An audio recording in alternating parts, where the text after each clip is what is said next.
Vote দিয়েছেন? কেমন লাগলো ভোট দিয়ে?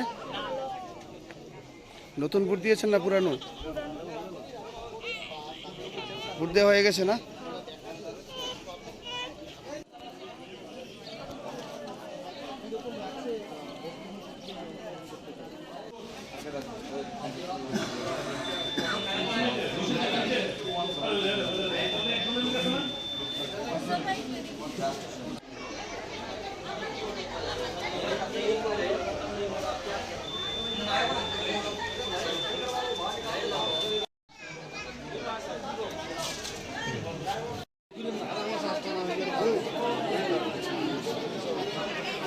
अभी वोटिंग चालू हुआ है, आराम से वोट चल रहा है, कोई दिक्कत नहीं है, कोई प्रॉब्लम नहीं है। क्योंकि इधर आज तक मेरा जन्म के बाद जितना वोटिंग मेरे को जब स्टार्ट हुआ तब से लेकर आज तक इसके अंदर में कभी कोई प्रॉब्लम नहीं हुआ है, आज भी नहीं होगा। आराम से वोटिंग चल रहा है और हमारा यहाँ पर जितने भी वोटर आप देख रहा है सब इधर। तो मैं देख रहा हूँ ओपोजिशन का जो रनिंग गवर्नमेंट है, वो गवर्नमेंट का दो एजेंट मैंने देखा है, एक इंडिपेंडेंस का और रनिंग पार्टी का है, लेकिन ओपोजिशन का कोई एजेंट भी नहीं देखा हो। कोई वोटर कहाँ से आएगा तो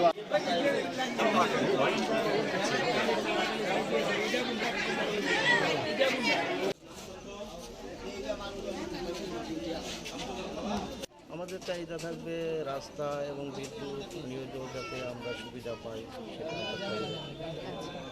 এত বছরের যে সরকার ছিল, আমরা যদি বলি যে সিপিএম বিধায়ক ছিল এখানকার, সিপিএম সরকার অনেক বছর ধরে ছিল, আপনাদের কোনো কাজ হয়েছে আপনাদের সাথে? না, প্রায় 30 বছর এখানে বামফ্রন্টের বিধায়ক ছিল, মন্ত্রী ছিল, কোনো কাজ হয় নাই এখানে।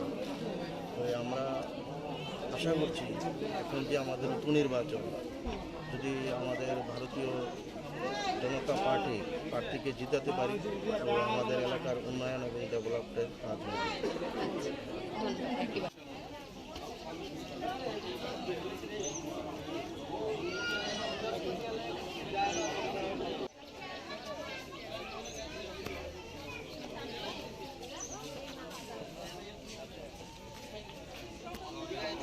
বিজেপির বক্সনগরের মনোনীত প্রার্থী তাফাজ্জল হোসেন, তিনি 14 নং বুথে তার ভোটাধিকার প্রয়োগ করছে, দেখানোর চেষ্টা করছে তিনি সাধারণ মানুষের মতোই কিন্তু লাইনে দাঁড়িয়ে তিনি ভোট দিতে এসেছেন।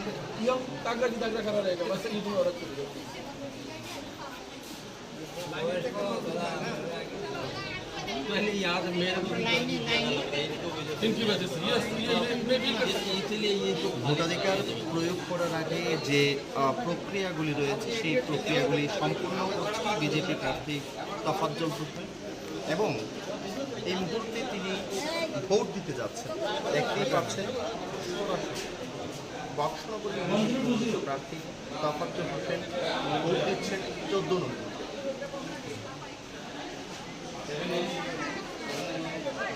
ভোট গ্রহণ প্রক্রিয়া সম্পন্ন হয়ে গিয়েছে বক্সনগর বিধানসভা কেন্দ্রের বিজেপি মনোনীত প্রার্থী তাফাজ্জল হোসেন। আমরা নিশ্চয়ই यशस्वी प्रधानमंत्री जी सबका साथ सबका विकास এবং ত্রিপুরা রাজ্যের জনপ্রিয় মুখ্যমন্ত্রীর যে স্বপ্ন এক ত্রিপুরা শ্রেষ্ঠ ত্রিপুরা এবং ত্রিপুরার যে উন্নয়নের যজ্ঞ চলছে, উন্নয়নের বন্যা বইছে, বক্সনগর আপামর জনসাধারণ আমার মনে হচ্ছে ওনারা উন্নয়নের সাথে থাকবেন এবং सबका साथ सबका विकासेর যে সরকার চলছে গুরুত্ব দিয়ে প্রথম কাজটা কি হবে যদি আপনি বিধানসভায় যান? আজকে 25 বছর ধরে বক্সনগরের ইনফ্রাস্ট্রাকচার পুরো ধ্বংস হয়ে গেছে, রাস্তাঘাট যার জন্য পাবলিকের চাহিদা যা আছে আমি সবগুলো পূরণ করার চেষ্টা করব। আমার জনপ্রিয় মুখ্যমন্ত্রী চাইছেন বক্সনগরকেও এই উন্নয়নের সাথে জড়িয়ে নিতে। উন্নয়নের যজ্ঞ সারা ত্রিপুরাতে চলছে, যার জন্য এই উন্নয়নের যজ্ঞের সাথে বক্সনগরকেও জড়িয়ে নিতে চাইছেন। বক্সনগরবাসীও আমার এই যে আজকে মানুষের উল্লাস, মানুষের আনন্দের সাথে আজকে ভোট প্রয়োগ করছেন, যার জন্য আমার বিশ্বাস বক্সনগরবাসী আমার জনপ্রিয় মুখ্যমন্ত্রীর যে স্বপ্ন, ওনার স্বপ্নের সাথে থাকবেন। এটা হলো এক ত্রিপুরা শ্রেষ্ঠ ত্রিপুরা গড়ার লক্ষ্য। লক্ষ্য, উন্নয়ন হলো আমাদের লক্ষ্য।